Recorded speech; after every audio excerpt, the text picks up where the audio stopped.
सबसे पहले कितना है 44 प्लस 444 और प्लस 4444। तो यहाँ हम जोड़ेंगे तो कितना आएगा, चरकम 4 4 7 12 के 2 यहाँ से लगा 1, चरकम 4 4 दूनी 8, 4 3 12, 1 13 की 3 यहाँ से लगा 1, 4 दूनी 8 और 1 9 और 4, तो 4932 इसका राइट आंसर साथियों आ जाएगा।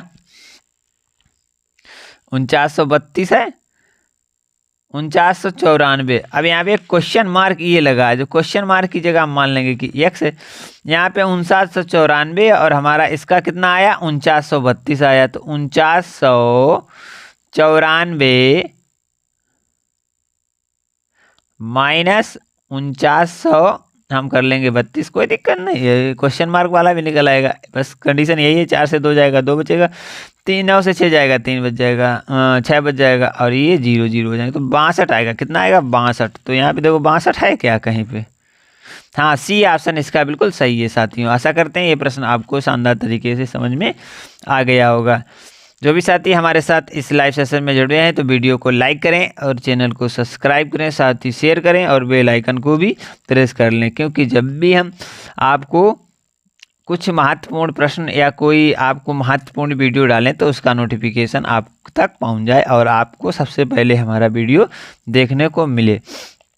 यहाँ पे देखेंगे कि राम श्याम एवं रूपचंद्र की औसत आयु 46 वर्ष है। तो साथियों आप देख रहे हैं यहाँ पे राम और श्याम रूपचंद्र की जो औसत आयु दी गई है वो 46 वर्ष है। यदि राम और श्याम की आयु का योगफल 104 है, ठीक है, वर्ष है, तो रूपचंद्र की आयु कितनी होगी। आइए साथियों इस प्रश्न को शानदार तरीके से हम लोग हल करेंगे। सबसे पहले राम श्याम एवं रूपचंद्र की औसत आयु दी गई है, तो यहाँ पे देखेंगे सबसे पहले लिखेंगे हल, और हल में लिखेंगे सबसे पहले हम दिया है, दिया है। अब क्या क्या दिया है, राम श्याम और रूपचंद्र की औसत आयु, राम कामा श्याम कामा रूपचंद्र की औसत आयु, रूपचंद्र की औसत आयु, की औसत आयु। तो कितनी इसकी औसत आयु दी है साथियों 46 वर्ष, 46 वर्ष। अब साथियों इनकी जब औसत आयु दी तो इनकी आयु का योग, तो हम क्या कहेंगे, तीनों की आयु का योग क्या होगा, तीनों की आयु का योग, तो आप लोग कहेंगे कि 46 गुणे 3, ठीक है। तो तीनों की आयु का योग आ जाएगा, तो 6 3 18 की 8 हासिल 1 और 4 3 12 1 13, तो तीनों की औसत आयु, तीनों की आयु का योग 138 वर्ष आ गया, ठीक है। अब वो कह रहा है कि राम और श्याम की आयु का योगफल 104 है। अब दूसरी जो कंडीशन दी है कि राम और श्याम की औसत आयु, मतलब कि आयु का योग, राम श्याम की आयु का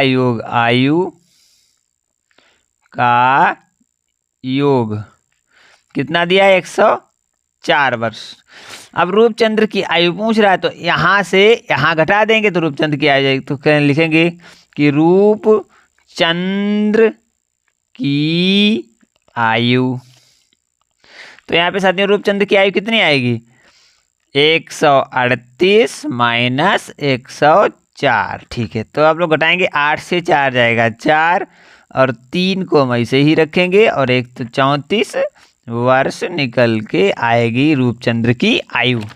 तो साथियों यहाँ पे देखेंगे डी ऑप्शन इसका बिल्कुल सही होगा, और आशा करते हैं ये प्रश्न भी आपको अच्छी तरीके से समझ में आ गया होगा, क्योंकि रूपचंद्र की जो आयु है वो 34 वर्ष यहाँ निकल के आ गई, और आशा करते हैं ये प्रश्न आपको शानदार तरीके से समझ में आ गया होगा। अब अगला प्रश्न बहुत महत्वपूर्ण है साथियों, जाइएगा नहीं और बने रहिएगा। देखिए क्या कह रहा है कि जयचंद ने अपने धन का 2/7 भाग कविंद्र को दिया, और कविंद्र ने अपने धन का 4/5 भाग रविंद्र को दिया। यदि रविंद्र को 1760 मिले तो जयंत के पास कुल कितना धन था।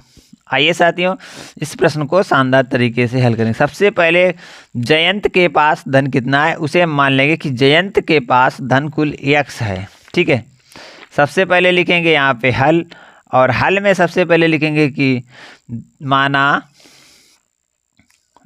कौन है, जयंत के पास कुल धन, क्या, जयंत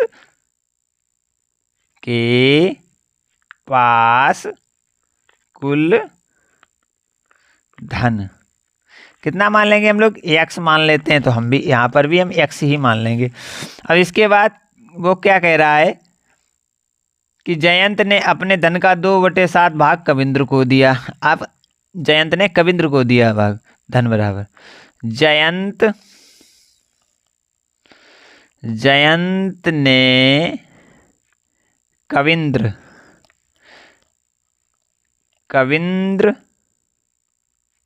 को दिया धन बराबर कितना, x गुणे 2/7 भाग। ठीक है, अब इसके बाद क्या कह रहा है, कविंद्र को दिया। अब जयंत ने रविंद्र को दिया। अब रविंद्र ने कविंद्र को दिया धन। अब रविंद्र के पास इतना धन है तो कविंद्र के पास इतना धन है। अब कविंद्र ने रविंद्र को दिया है तो कविंद्र ने दिया धन बराबर, देखो कविंद्र ने रविंद्र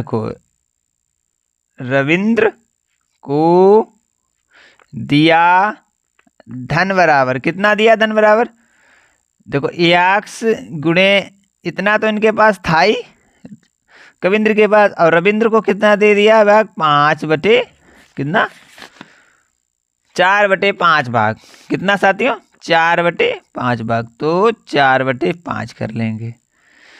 अब वो क्या कह रहा है कि यदि रविंद्र को 1760 मिले तो जयंत के पास कितना धन था। अब 1760 मतलब ये जो है हमारा वो 1760 के बराबर है।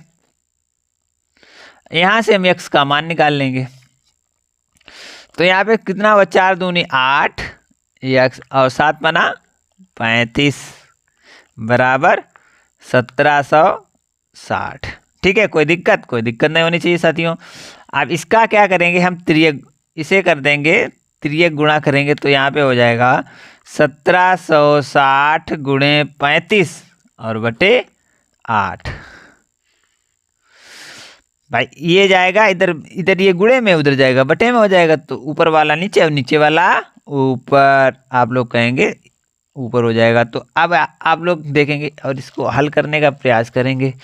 देखेंगे साथियों कि इसके अंत में क्या है, 0 है और यहाँ पे गुणे में है, तो इसे हम काट देंगे। पहले यहाँ पे 4 आ जाएगा और यहाँ पे कितना आ जाएगा, देखो 2 8 16, एक बचा 16 हुआ, 2 8 16, 880 हो गया। एक बार और 2 से काटो तो यहाँ पे 2 आ जाएगा, ये आ जाएगा 440। इसे एक बार और 2 काट देंगे तो ये आ जाएगा 220, और 220 में 35 का यदि हम गुणा करेंगे तो 1 0 रहेगा। 35 दूना 70 के साथ हासिल 7, 35 दूना 70 और 7 77, 100 इसका राइट आंसर आ जाएगा साथियों। कितना, x बराबर 7700 रुपये। मतलब जो हमारे पास जयंत के पास जो धन था, हमने यहाँ पे देखो साथियों जयंत को माना जयंत के पास कुल धन x, तो यहाँ पे x बराबर निकल के आया 7700 रुपया। और यही हमारा राइट ऑप्शन भी होगा, क्योंकि पूछ ही रहा है कि जयंत के पास कुल कितना धन है, तो जयंत के पास कुल 7700 रुपये धन है साथियों। यहाँ तक के प्रश्नों में यदि कोई प्रॉब्लम हो तो हमें कमेंट के जरिए बता सकते हैं, और जो भी साथी हमारे इस लाइव सेशन में जुड़े हैं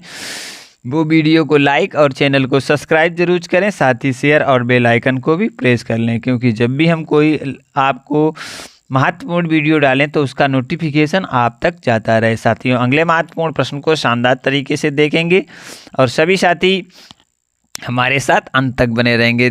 कह रहा है कि किसी वस्तु को 900 में खरीद कर 180 रुपये लाभ लेकर एक दुकानदार को बेच दिया, ठीक है, तो उसे कितना प्रतिशत लाभ हुआ। आइए साथियों इस प्रश्न को शानदार तरीके से सबसे पहले प्रश्न नंबर 47 में वस्तु का क्रय मूल्य दिया है, तो सबसे पहले लिखेंगे यहाँ पे हल, और हल में साथियों सबसे पहले लिखेंगे कि दिया है, दिया है। अब यहाँ पे क्या क्या दिया है उसे हम देखेंगे। तो यहाँ पे दिया है कि वस्तु को खरीदा है, खरीदा मतलब यानी कि खरीदना यानी कि क्रय करना, तो दिया है वस्तु का क्रय मूल्य। खरीदना या क्रय मूल्य करना एक ही बात होती है, ठीक है। वस्तु का क्रय मूल्य, क्रय मूल्य, तो साथियों क्रय मूल्य बराबर यहाँ 900 रुपये दिया है, ठीक है। और इसके बाद दिया है लाभ, लाभ दिया है, लाभ बराबर वस्तु में लाभ ले लिया उसने बेचने पर, तो लाभ कितना ले लिया है साथियों, 180 रुपये उसने लाभ ले लिया है। तो कितना ले लिया, 180 रुपये। अब वो कह क्या रहा है, दुकानदार ने बेच दिया, तो उसे कितने प्रतिशत लाभ हुआ, प्रतिशत लाभ ज्ञात करा रहा है साथियों, प्रतिशत लाभ। तो एक सूत्र होता है, आप लोगों को मालूम होना चाहिए कि प्रतिशत लाभ बराबर प्रतिशत लाभ इक्वल टू, देखो क्या होता है, लाभ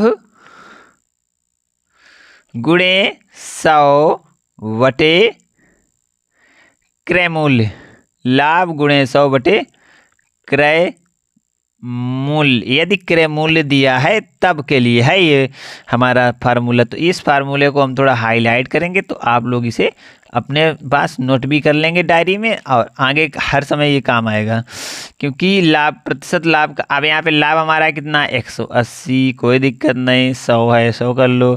क्रय मूल्य हमारा 900 है तो 900 कर लो, यहाँ से काट दो, और 9 दूनी 18, यानी कि यहाँ पे इसका काट पीट के निकला है 20%, और यही हमारा बिल्कुल राइट आंसर होगा।